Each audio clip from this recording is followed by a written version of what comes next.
Puis je vais à Denis. Merci, Daniel.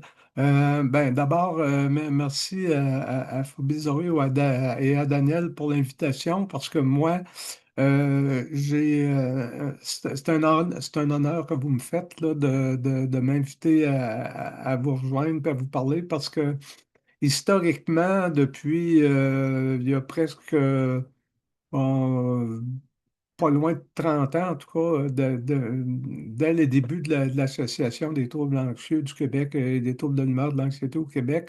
On a eu des contacts, des liens avec Phobie Zéro et surtout, moi, j'ai développé des bons liens avec Marie-André Laplante et puis on a fait beaucoup de formations, beaucoup d'activités ensemble et puis ça a été un honneur pour moi de la côtoyer. Puis, c'est pour ça que, tu sais, de revenir avec Phobie Zéro, vous rencontrer, ça me fait un grand plaisir.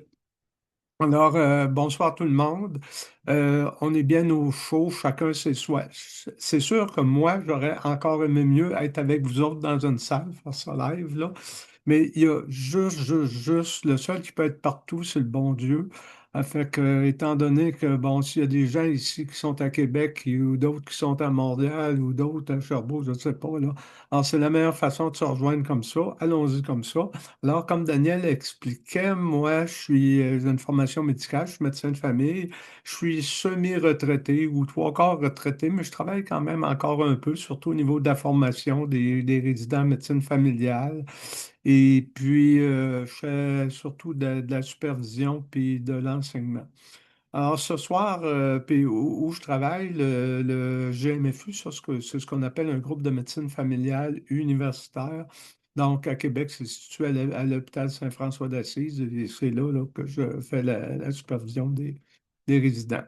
Alors, ce soir, la façon dont on va procéder, on va arriver, je vais vous montrer, je vais essayer je vais vous donner des données scientifiques, là, où vous allez voir que la dépression puis l'anxiété, ça, vous le savez, ça se côtoie, on les voit souvent ensemble, là. Mais on peut se demander, est-ce qu'il y a un genre de rapport, est-ce qu'il y a un genre de cause à effet, qu'est-ce qui réunit les deux? Puis surtout, lequel des deux va se présenter en premier la plupart du temps? On va regarder ça. Et puis ensuite, on va regarder justement en quoi l'anxiété et la dépression, en quoi ça se ressemble sur certains points énormément et en quoi ça se distingue aussi. Puis vous allez voir des choses surprenantes. Fait que au fur et à mesure, évidemment, il y a des choses que je vais vous dire qui seront peut-être pas claires à première vue. Ça fait que prenez-les en note, là, puis notez vos questions. Si on était en personne dans une salle, je pourrais prendre les questions à mesure, mais là, vous comprenez, avec l'enregistrement, tout ça, on ne peut pas procéder comme ça, mais s'il y a des choses qui ne sont pas claires, notez-les. Puis après, dans la période de questions, on y reviendra, on essaiera que tout soit bien clair pour vous autres rendus à la fin. On va parler aussi, pas seulement des liens, mais les traitements de l'anxiété, les traitements de la dépression, il y a des choses qui sont très semblables.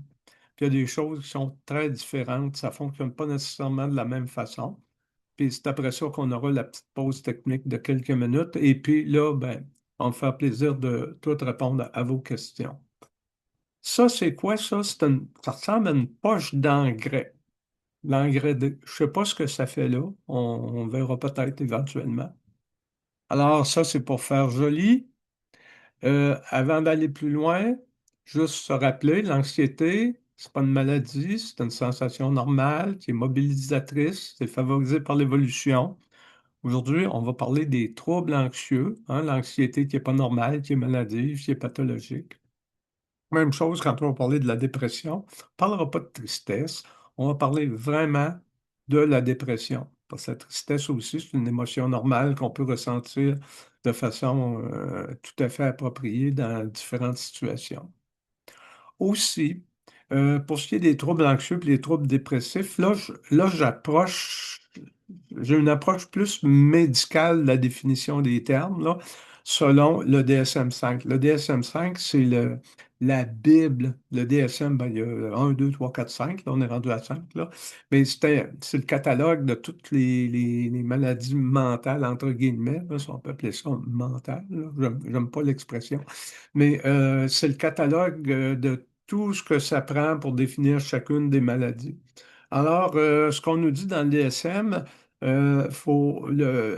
n'est pas une dépression, le deuil, c'est pas une dépression, à moins que, après 8 semaines, après la perte d'un être cher, il y a des symptômes de dépression. Là, on peut dire qu'il y a peut-être dépression. Mais tous les symptômes qu'on pourrait retrouver dans la dépression, dans les 8 semaines, premières semaines d'un deuil, on considère ça comme...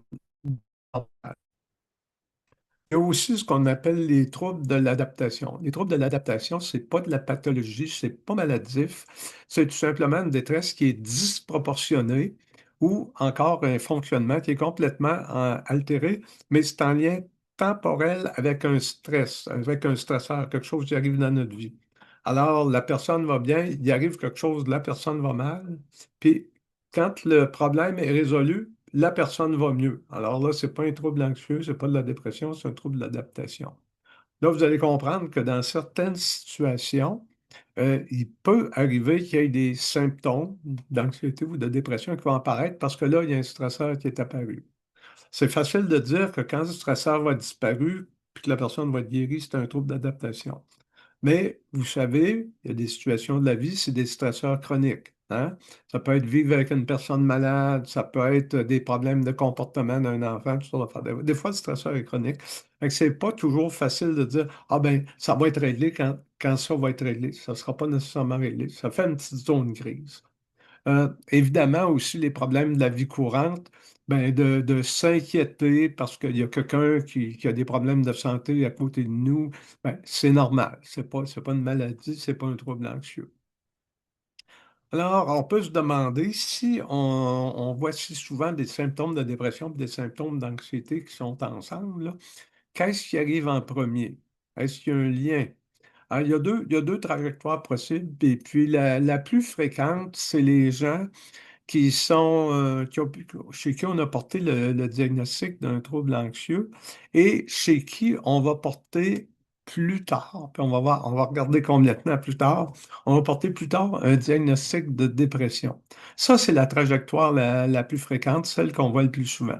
Mais il y a une autre trajectoire aussi, ça serait quelqu'un qui n'avait pas nécessairement un trouble anxieux au départ, mais qui, à un moment donné de sa vie, il est diagnostiqué comme ayant une dépression, ce qu'on appelle dans notre jargon un épisode dépressif caractérisé, mais c'est la dépression, là, c'est l'épisode de dépression, et qui, en cours de dépression, va présenter beaucoup d'anxiété, beaucoup de symptômes anxieux.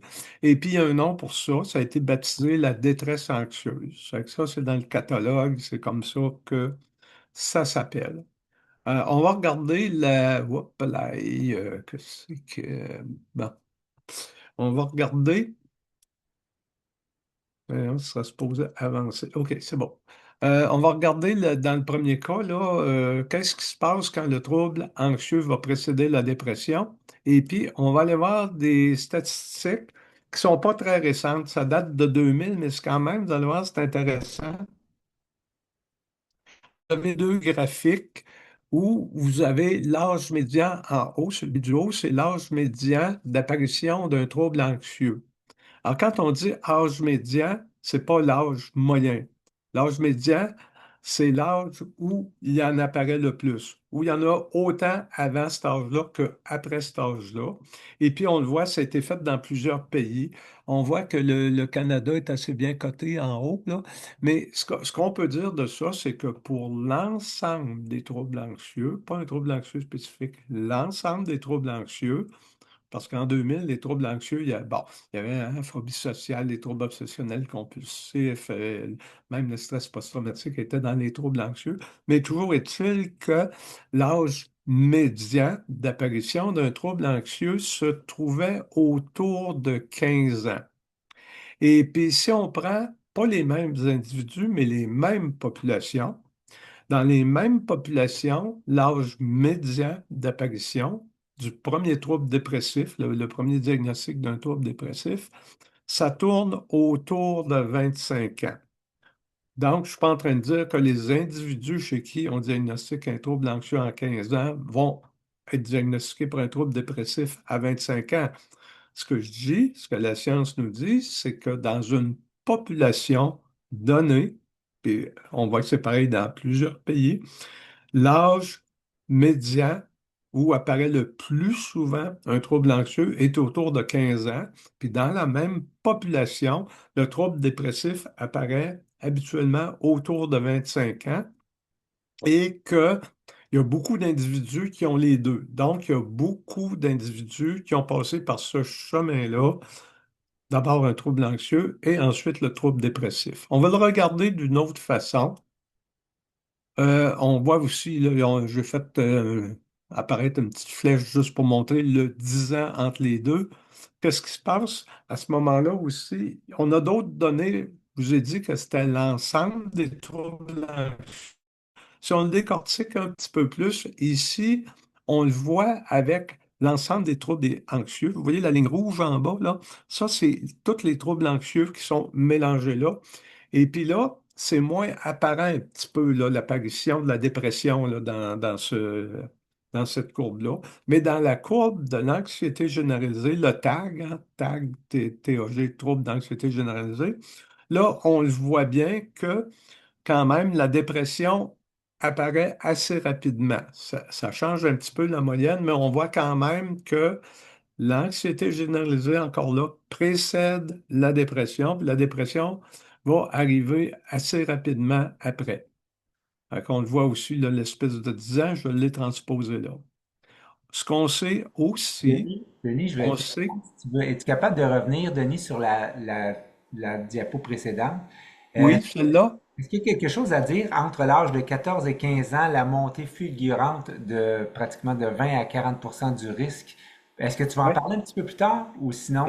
Ben non, non, j'avais pas prévu de parler de ça, mais ce que je pourrais dire pendant qu'on est là, c'est que l'adolescence, l'adolescence, c'est une période critique pour la psychopathologie.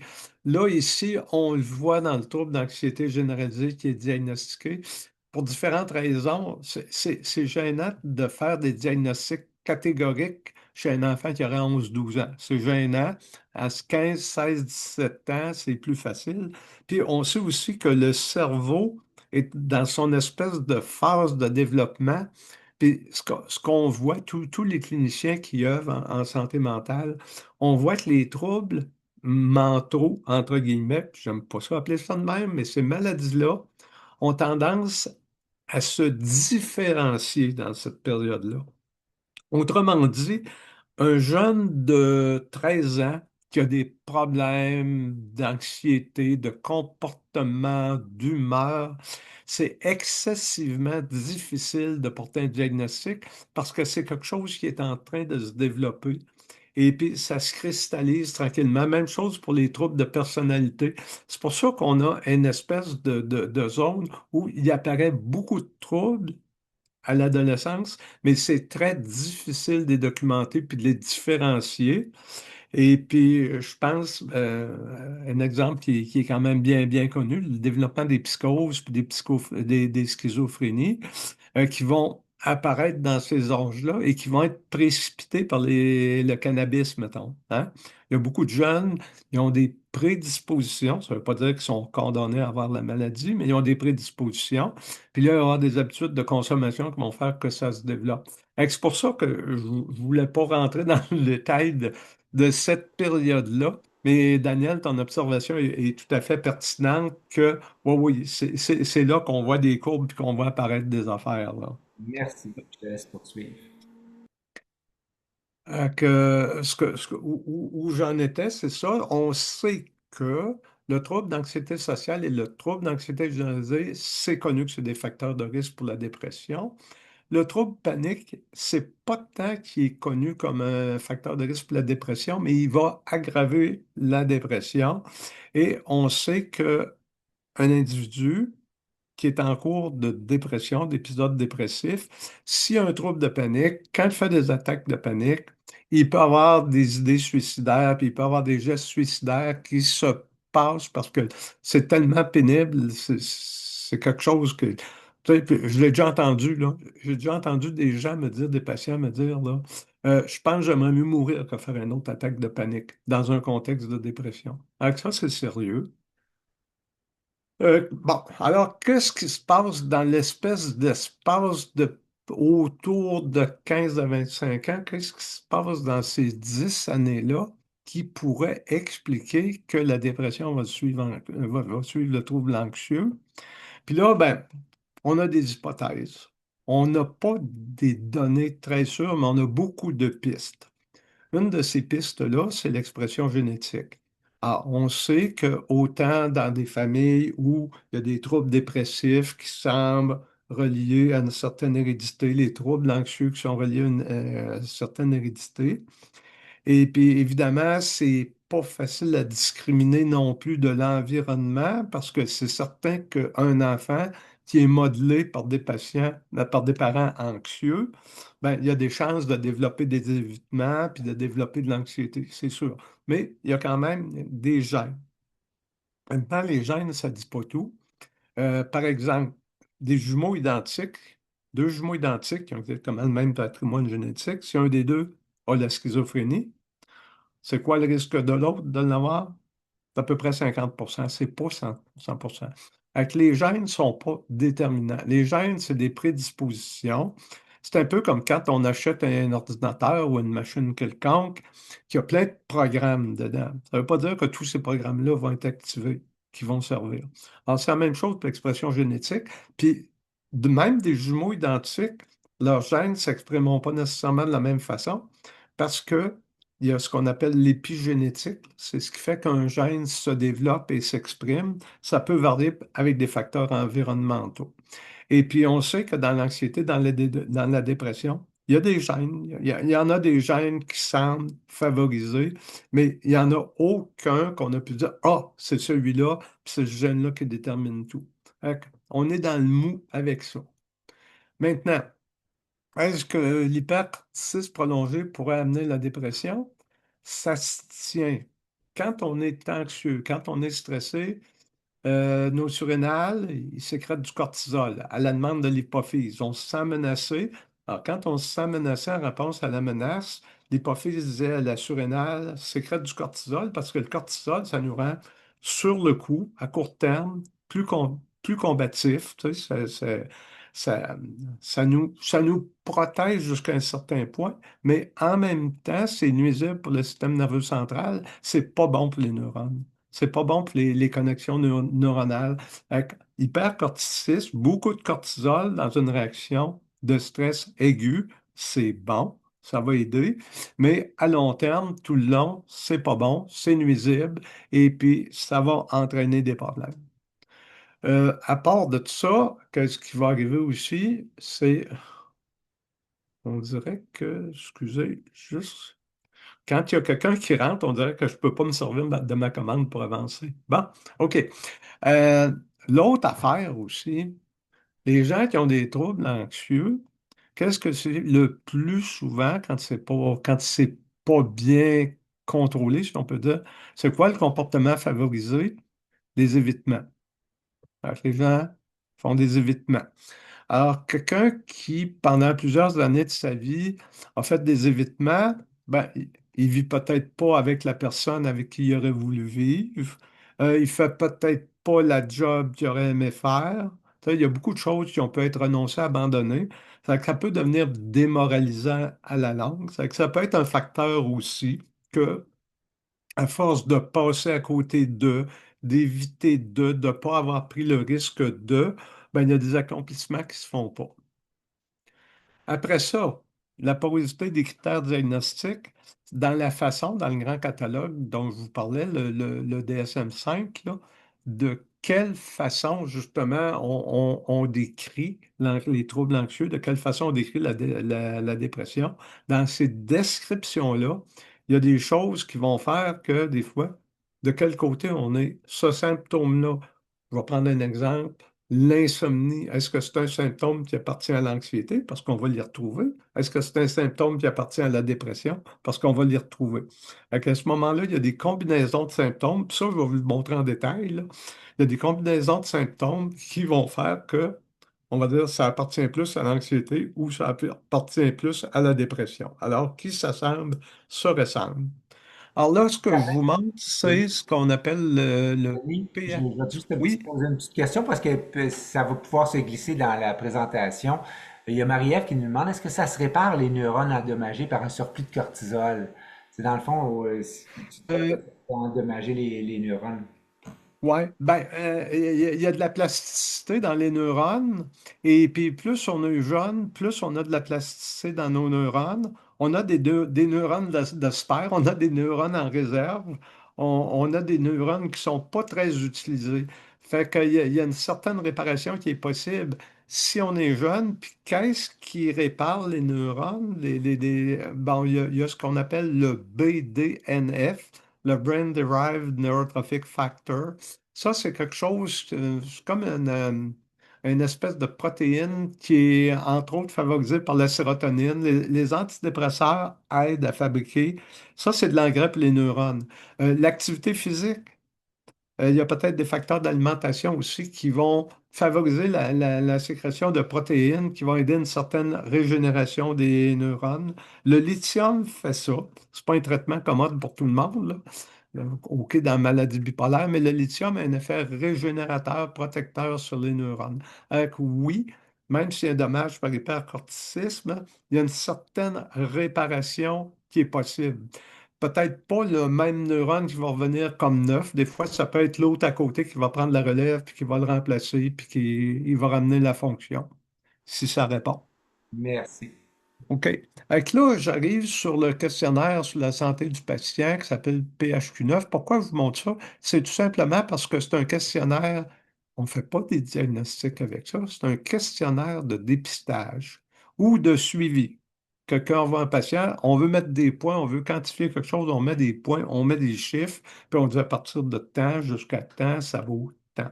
Mais la façon que c'est que c'est fait à partir des symptômes de la dépression, tels qu'ils sont dans le DSM-5 et même qui étaient dans le DSM-4, parce que c'est pas jeune, ça. Ce questionnaire-là, il n'est pas jeune.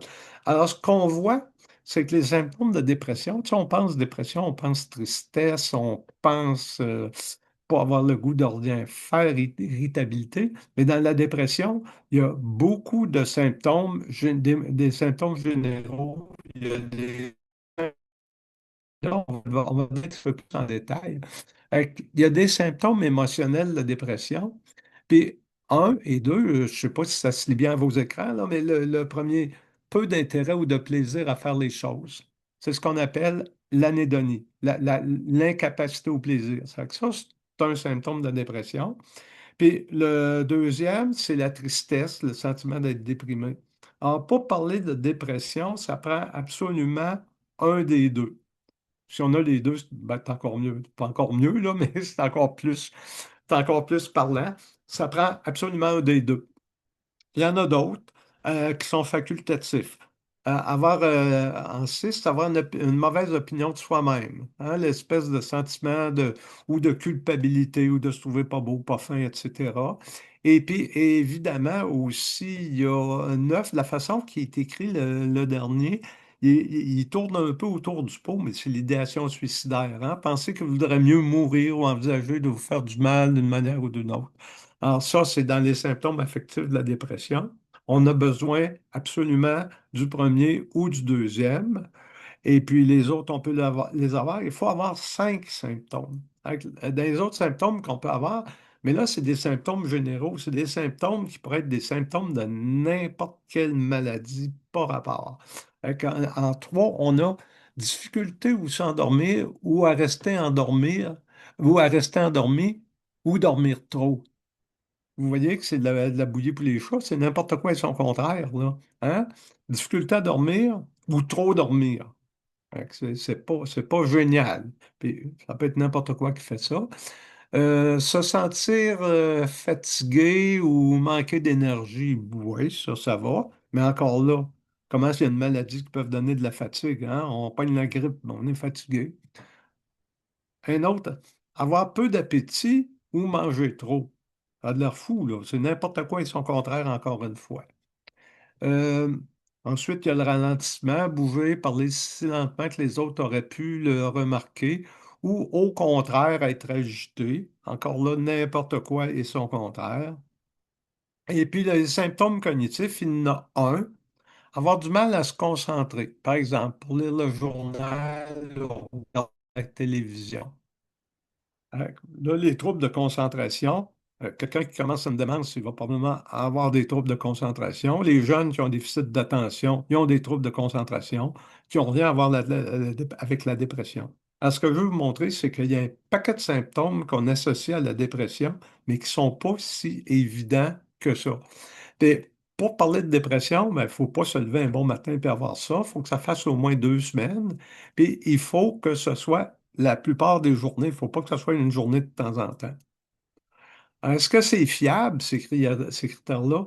Ben, en tout cas, c'est ceux-là qu'on a depuis 1994. Ça, ils sont exactement comme ça depuis 1994. Même si sont pas si valides que ça. On n'ose pas les changer, là. C'est comme si on disait on va changer je sais pas, moi, on va amener la Statue de la Liberté à Boston, là. Tu sais, ça se fait pas. On peut pas toucher à ça, là. Bon. Et puis, ce qu'on entend aussi, c'est que ces critères-là, c'est bon pour l'âge moyen, mais ça marche pas pour des enfants, ça marche pas pour des ados. Les personnes âgées, souvent, ils n'ont pas la tristesse, ils n'ont pas les symptômes de douleur. Des fois, c'est remplacé par de la douleur. Ils ont mal partout. Ils sont pas tristes, mais ils ont mal partout puis ils n'ont plus le goût de rien. C'est que des fois, la dépression ne ressemble pas à ces critères-là. Et puis, surtout, ces critères-là, ça a été fait beaucoup à l'observation des femmes qui vivaient des épisodes dépressifs, pas autant des hommes. Fait que les critères sont faits comme pour reconnaître les femmes déprimées, puis pas tant pour reconnaître les femmes déprimées. Fait qu'on va peut-être avoir un sous-diagnostic chez les hommes, parce qu'on va passer à côté, on va les manquer, on ne les reconnaîtra pas. Euh, Malgré tout, ben c'est ça. C'est un langage commun qu'on a pour la recherche. Maintenant, non seulement on a la dépression qui va se présenter telle quelle, mais on a des add-ons, on a des options pour la dépression. C'est comme on peut l'acheter avec des options. Euh, on appelle ça les spécificateurs. La détresse anxieuse, je vais en parler dans 2 minutes. Caractéristiques mixtes, c'est tout simplement, on voit ça en lien avec des suspicions de la maladie bipolaire, c'est-à-dire que la personne elle a des symptômes de dépression, mais elle a des symptômes, elle a de l'agitation, de l'excitation, ça va vite dans sa tête. Alors ça, c'est des caractéristiques mixtes. Vous comprenez que c'est beaucoup plus délicat à traiter parce qu'on a peut-être à faire une maladie bipolaire. Caractéristiques mélancoliques, ben ça, on va le voir plus chez des personnes âgées. Là, il y a même plus de tristesse, il n'y a plus rien. Il n'y a plus rien. Partez le matin, puis papa, il est assis dans sa chaise, puis vous revenez le soir, puis il n'a même pas changé de place, puis il a peut-être pris une bouchée, puis c'est tout. Tu sais, il n'y a plus rien, là. Il n'y a plus rien, il n'y a plus rien, il n'y a plus rien. Les caractéristiques atypiques, c'est avec les espèces de symptômes opposés. Déprimé, mais mettons, au lieu de ne pas dormir, dort beaucoup, mange beaucoup, comme on va voir dans la dépression saisonnière aussi, hein. Il y a des gens qui ont des symptômes dépressifs en hiver surtout, et puis ces gens-là, souvent, c'est pas de l'insomnie qu'ils ont, ils ont de l'hypersomnie, puis c'est pas une perte d'appétit, ils mangent trop. Caractéristiques psychotiques. Ça va être embêtant, justement, comme on disait tantôt, particulièrement chez des jeunes où à un moment donné, tu as des symptômes de dépression, mais à un moment donné, il y a des choses qui ont l'air un petit peu délirantes là-dedans, puis des pertes de contact avec la réalité. La catatonie, on voit plus ça. C'est des gens qui, dans le cours de la dépression, on peut les manœuvrer comme des statues, là. Tu vois. On va dire, mets ton bras en l'air, puis si on ne dit pas de l'enlever, il va rester de même toute la journée. On voit plus ça. Et puis toute la dépression qui tourne autour de la grossesse puis de la période après l'accouchement, la dépression du postpartum, qui est, qui est importante, elle, à reconnaître, pas dépister, parce qu'il y a quand même il y a des risques de suicide dans ces dépressions-là. Et puis on va le voir aussi des fois avec la maladie bipolaire. Si je reviens je les mets dans l'ordre, là, les symptômes, l'humeur dépressive, ça prend l'humeur dépressive. ou la perte d'intérêt qu'on appelle l'anédonie, ça prend un ou l'autre. Les autres sont en option. Les symptômes généraux, perte de poids ou gain d'appétit, mais c'est intéressant de voir que les gens, là, c'est au Canada. C'est bon pour le Canada, j'imagine que c'est bon pour bien d'autres pays aussi. On regarde les gens qui ont un excès de poids ou qui répondent aux critères de l'obésité. Dans la population canadienne, on est 29,3 en tout cas cette année-là, là, en 2010, on était 29 oui, qui étaient en excès de poids puis 16 avec de l'obésité. Probablement qu'aux États-Unis, c'est encore pire. Puis là, on prend des patients qui sont déprimés, mais ils n'ont pas commencé, là. Tu sais, ils ont pas pris d'antidépresseurs ou on leur prescrit. Chez ces gens-là, 35 qui ont un excès de poids, 22 obésité.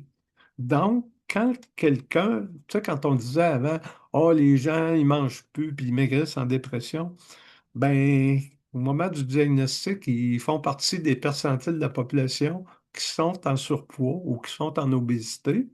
Après 2 ans, c'est encore pire, 41 en surpoids, 28 29 en obésité. Là, c'est sûr, la question qu'on se pose, là, ils sont, après 2 ans, s'ils sont déprimés, on imagine qu'ils sont traités, on imagine qu'ils prennent des antidépresseurs. Est-ce qu'ils ont continué à prendre du poids puis s'en aller vers l'obésité parce que c'était l'évolution naturelle de leur maladie, c'est leur corps, leur maladie qui les amène là, ou c'est parce qu'on a introduit des antidépresseurs? Et puis c'est quand même connu que pas tous les antidépresseurs, mais il y a plusieurs antidépresseurs qui ont cet inconvénient-là de faire prendre du poids. Alors ça va pour ce qui est du poids. Maintenant, pour l'insomnie, l'hypersomnie, même chose. Si on regarde l'insomnie, est-ce que c'est un facteur de risque pour la dépression ou c'est un symptôme? Ben, là, ce qu'on sait, c'est que les critères diagnostiques, je vous disais, c'est des symptômes, il faut que ce soit là depuis au moins 2 semaines. Mais quand on regarde l'insomnie chez les gens déprimés qui ont de l'insomnie est apparue longtemps, au moins 6 mois avant le début de la dépression. Et puis, les gens qui n'ont pas de dépression, mais qui font de l'insomnie, leur risque futur de dépression est doublé. Avec l'insomnie, c'est un symptôme de dépression, si on veut, mais c'est un symptôme très précoce, puis c'est un facteur qui est peut-être causal à la dépression. Ralentissement ou agitation, on en avait parlé. Fatigue, manque d'énergie, on en a parlé. Difficulté de concentration, on en a parlé. Là, je les ai mis comme ça pour la dépression, parce que là, je vais vous amener à faire le lien avec l'anxiété. On va regarder, on va prendre notre prototype de, excusez, de l'anxiété, qui est le TAG, le trouble d'anxiété généralisée. On va regarder. Évidemment, ben, ce que je voulais vous dire aussi, c'est que dans tous les symptômes qu'on associe à la dépression, tout ce qui est dans la colonne de gauche en rouge est beaucoup plus spécifique, hein? Tandis que le reste, on peut le retrouver, ça peut être n'importe quoi. Mais tout ce qui est à gauche est spécifique. Si on va chercher les symptômes de l'anxiété généralisée maintenant, alors là, on va voir les symptômes émotionnels. Je les prends dans le DSM tels qu'ils sont décrits. Il y a de l'agitation, des inquiétudes, l'irritabilité. Les inquiétudes sont obligatoires, hein? L'anxiété généralisée, on appelle ça la maladie des inquiétudes. En France, ils appellent ça des soucis. Dans les livres français, vous avez des soucis. C'est que soucis, inquiétude. Nous autres, on dit plus inquiétude, je pense. Mais ça prend des inquiétudes. Et puis, bon, à ce moment-là, ça va prendre au moins 2 autres symptômes. Ça prend en fait 3 symptômes à part les inquiétudes, qui peuvent être, comme dans la dépression, la fatigabilité, la tension musculaire, les troubles de sommeil, c'est pas plus spécifié, mais c'est confondant avec la dépression. Symptômes cognitifs, les troubles de concentration. Donc, les troubles de concentration, on les a mentionnés dans la dépression, on les mentionne encore dans l'anxiété. Ils appartiennent à qui? Ça dépend, c'est là que ça brouille les cartes. Ce qu'on va dire, par contre, dans l'anxiété, que les troubles de concentration, là, on les explique mieux parce que quand tu te casses la tête puis tu fais des peurs, tu te fais des tu te comptes à n'importe quoi, tout va mal aller, puis tout d'un coup ben, c'est plus difficile de se concentrer quand on se fait des inquiétudes puis des peurs sur d'autres affaires. Fait que si on va les mettre toutes les deux dans une petite boule, là.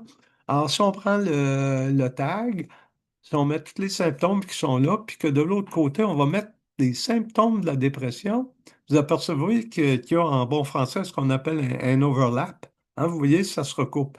L'agitation qui va se regrouper autant dans l'anxiété que dans la dépression. Les troubles de sommeil, autant d'un bord que de l'autre. Les troubles de concentration, la fatigabilité, ça va là. Donc, si quelqu'un il y a un trouble d'anxiété généralisée, autrement dit dans le rond de gauche, s'il y a le moindrement de symptômes-là, il suffit qu'il y en ait un ou deux l'autre bord, et puis là, il cote pour la dépression. Je ne sais pas si vous me suivez, là, mais avec un tag bien à côté, il manque vraiment pas grand-chose pour coter pour la dépression. Maintenant aussi, les variations sur les thèmes. Quand on parle d'anxiété, les thèmes de l'anxiété, évidemment, vous les connaissez bien, là. La santé, le travail, la famille, l'argent, l'image de soi, le contrôle, hein, ça c'est important, le contrôle, puis l'intolérance à l'incertitude dans l'anxiété généralisée, ça prend énormément de place. Mais tout ça, dans l'anxiété, c'est des problèmes qui sont pas nécessairement présents ou qui se sont réalisés. C'est des choses qui peuvent arriver. Ça se peut que j'ai des problèmes de santé. Je n'ai pas encore, mais je pense que je vais en avoir. Je pense que je vais perdre ma job. Je pense qu'il va arriver quelque chose à mes enfants. Je pense que je vais manquer d'argent. Il peut arriver ci, il peut arriver ça. Dans la dépression, c'est pas mal les mêmes thèmes. Sauf que là, il y a peut-être un problème de santé grave qui a été déclaré. Il y a peut-être eu la perte d'un emploi valorisant. Il y a peut-être eu une perte de l'image de soi. Fait que ça tourne pas mal autour des mêmes thèmes, mais dans l'anxiété, il y a des choses appréhendées, puis qui, avec l'année, avec les années, le déroulement des années, ça sera peut-être plus juste des choses appréhendées. Ça va peut-être des choses, des pertes réalisées. Puis à ce moment-là, ça pourrait alimenter la dépression, mais sur les mêmes thèmes. Maintenant, on va aller dans l'autre sens. Quelqu'un qui n'aurait pas eu de troubles anxieux jusqu'à présent, mais qui sera en dépression, qui va développer ce qu'on appelle la détresse anxieuse. Ben, dans le DSM-5, toujours en 2013, on l'a décrit comme ça. Ça prend deux symptômes en plus des symptômes de la dépression, évidemment. De l'énervement ou de la tension, c'est décrit comme ça.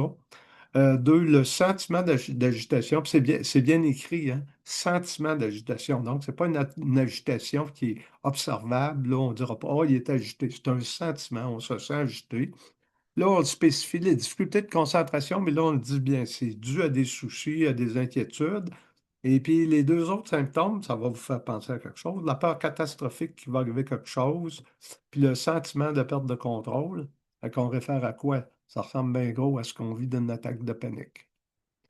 L'importance clinique de la détresse anxieuse, c'est souvent, ça peut être un indicateur qui peut avoir une maladie bipolaire. Il y a plus d'idéation suicidaire. Ces gens-là sont malades plus longtemps. La dépression est plus longue à traiter, plus difficile à traiter, répond moins bien au traitement. Et puis, il y a plus de consommation d'alcool et de drogue qui est reliée à la détresse anxieuse. Maintenant, on va aller au traitement. Je ne sais pas si pour ce bout-là, là, c'était assez clair, mais en tout cas, on viendra aux questions. Maintenant, est-ce que les traitements peuvent se rejoindre? Euh, je ne parlerai pas, je ne développerai pas trop sur la pharmaco parce que je sais que vous avez eu des conférences là-dessus, puis que je pense, Daniel m'avait expliqué que ça avait été assez bien couvert comme besoin, là. Je vais en parler un peu, mais pas trop, justement, pour ne pas faire redondance avec ce qui a été fait. Et puis,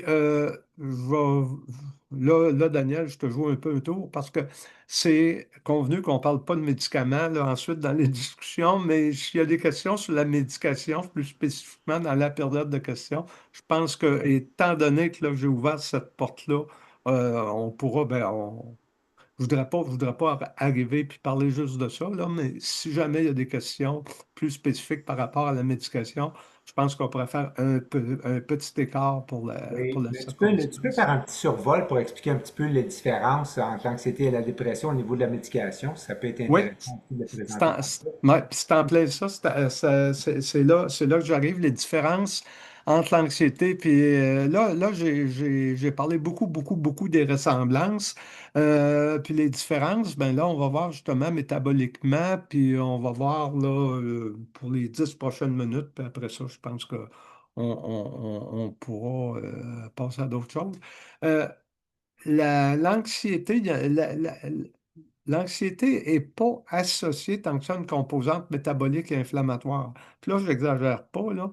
Dans la dépression, c'est très bien documenté. J'ai fait souvent des présentations là-dessus, là, plusieurs fois. On a des preuves. La dépression, c'est relié au diabète, c'est relié aux maladies cardiaques.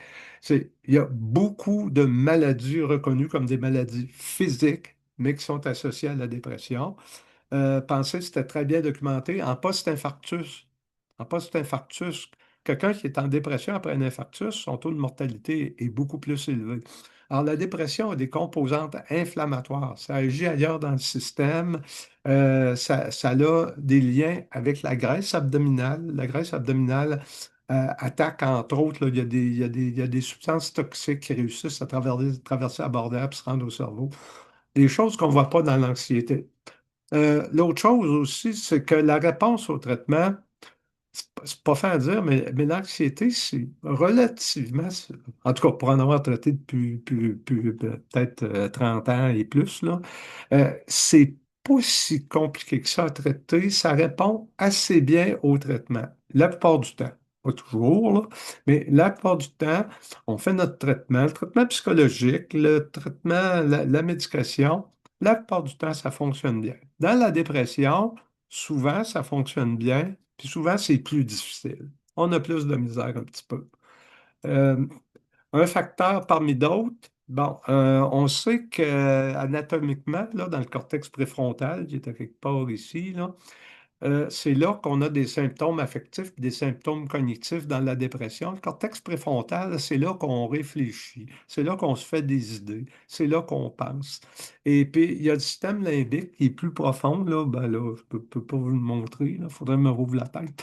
Mais il y a l'amygdale, le système limbique, et puis ça, c'est le système d'alarme. Ça, c'est primitif, ça. Et les animaux très peu évolués ont ça.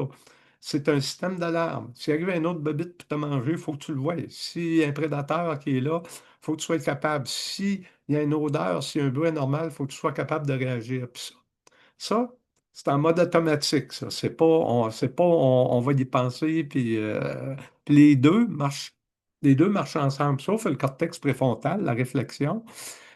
C'est beaucoup plus récent dans l'évolution de l'humanité, de commencer à dire, ouais, ben là, je pense que c'est dangereux, mais dans le fond, cette personne-là a dit peut-être ça pour m'impressionner, puis j'ai déjà vu, tu sais, bon, là, on est dans le préfrontal, c'est plus pareil. Alors, quand on est toujours en alerte avec le système d'alarme, c'est que lui, là, ce qui est dans le rouge, le système d'alarme, quand il part, il coupe, il coupe le cortex préfrontal. Alors, quand on est en alerte, on n'est pas capable de réfléchir. Puis ça prend, on le voit ici, là, c'est où ils sont situés.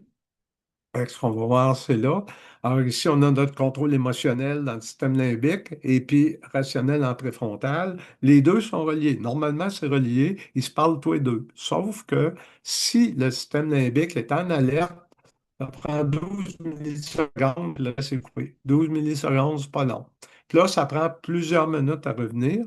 Et si vous voulez avoir un exemple de ça, c'est tout le monde, là, je suis certain que tout le monde qui est ici ce soir avec nous, là, il est arrivé une fois où vous avez été pris dans une situation qui vous a pris par surprise, le genre de situation où vous saviez très bien quoi faire, très bien quoi faire. Mais là, vous avez été pris comme par surprise, puis là, vous avez été comme figé, vous n'avez pas réagi, vous n'avez pas eu la bonne réaction. Puis après, peut-être après 15 minutes, après une demi-heure, tu sais, vous dire, j'ai été comme figé, là. Je savais quoi faire, mais je savais quoi dire, mais je ne l'ai pas dit. Je n'étais pas capable, là. J'étais comme paralysé.